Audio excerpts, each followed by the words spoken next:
Assalamualaikum warahmatullahi wabarakatuh. Hari ini berjumpa lagi dengan Buria dalam pelajaran ilmu pengetahuan alam di kelas 4. Hari ini kita akan belajar tentang siklus hidup pada tumbuhan.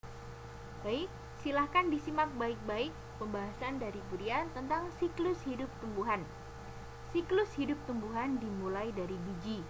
Ketika biji-bijian mendapatkan air, udara, dan kelembapan yang cukup, maka biji-bijian tersebut akan tumbuh menjadi tumbuhan baru. Pertumbuhan baru itu disebut dengan perkecambahan. Setelah dewasa, tumbuhan menghasilkan bunga yang mengalami penyerbukan dan pembuahan. Apa itu penyerbukan? Penyerbukan adalah jatuhnya serbuk sari di kepala putik yang dibantu oleh serangga atau angin. Setelah penyerbukan terjadi, kemudian terjadi pembuahan. Pembuahan adalah terjadinya peleburan antara sel kelamin jantan dan sel kelamin betina pada tumbuhan. Sekarang kita akan belajar tentang pembagian kelompok tumbuhan. Berdasarkan siklus hidupnya, tumbuhan dibagi menjadi 3, yaitu yang pertama, tumbuhan anual adalah tumbuhan yang dapat melengkapi satu siklus hidupnya dalam jangka waktu kurang dari 1 tahun.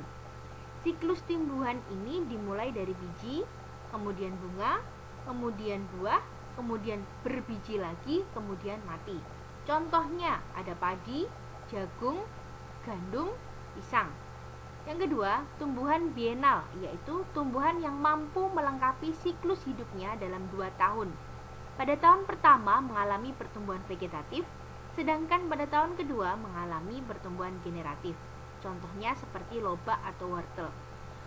Pertumbuhan vegetatif adalah pertumbuhan yang mengalami perubahan atau pertambahan pada volume, jumlah, bentuk, dan ukuran pada tumbuhan, seperti dari batangnya, daunnya, ataupun akarnya.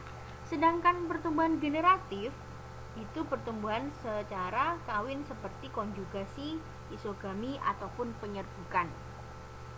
Yang ketiga, ada tumbuhan perennial, yaitu tumbuhan yang dapat hidup selama beben.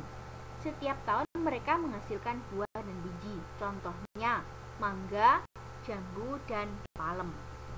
Baik, sekarang kita ganti pada upaya pelestarian makhluk hidup atau tumbuhan dengan cara reboisasi atau penanaman hutan kembali, membudidayakan hewan dan tumbuhan yang langka, membangun cagar alam dan suaka marga satwa. Yang keempat, melarang penebangan hutan dan perburuan hewan liar. Baik, sekarang tugasnya kita akan mempraktekkan proses perkecambahan. Bahan-bahannya ada biji kacang hijau 4 buah, 2 gelas aqua bekas, kapas secukupnya, serta kertas label secukupnya. Cara kerjanya, silahkan kalian ambil 2 gelas aqua bekas tadi, silahkan masukkan kapas pada masing-masing aqua, sirami dengan air secukupnya.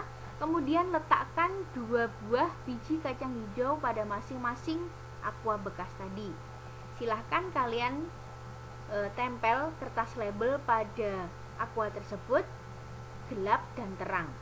Jadi nanti setelah biji kacang tersebut kalian masukkan ke dalam aqua bekas, silahkan letakkan aqua tersebut, aqua bekas tadi pada tempat yang berbeda.